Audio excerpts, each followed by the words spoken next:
বিদেশি অর্থ পাচারের সিংহভাগই মোহাম্মদ ফরাসউদ্দিন বলছেন সিংহভাগই শতকরা 90% ঘটছে ব্যাংকিং চ্যানেলে।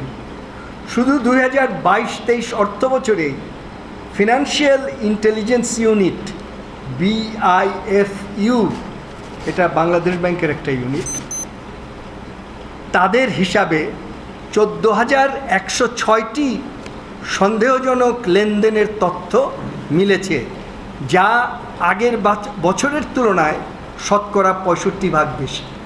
সুতরাং মানি লন্ডারিংয়ের ব্যাপকভাবে হ্রাস করতে হলে রাজনৈতিক সদিচ্ছা যেমন প্রয়োজন, তেমনি দরকার ব্যাংকিং খাতে সহযোগিতা।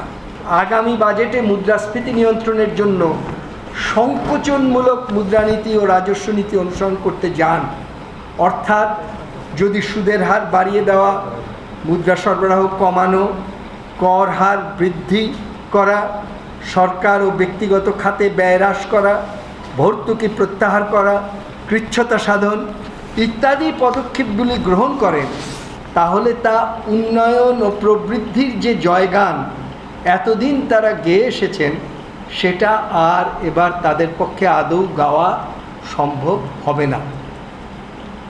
তাহলে মুদ্রাস্ফীতি ঠেকাতে গিয়ে আমরা অর্থনীতিতে আরও বেশি করে মন্দা ডেকে আনব বা আনতে যাচ্ছি, তাই নয় কি? স্বল্প মেয়াদে এসব অপ্রিয় পদক্ষেপ জনগণের জন্য মরার উপর খাড়ার ঘাড় মতো বোধ হতে পারে।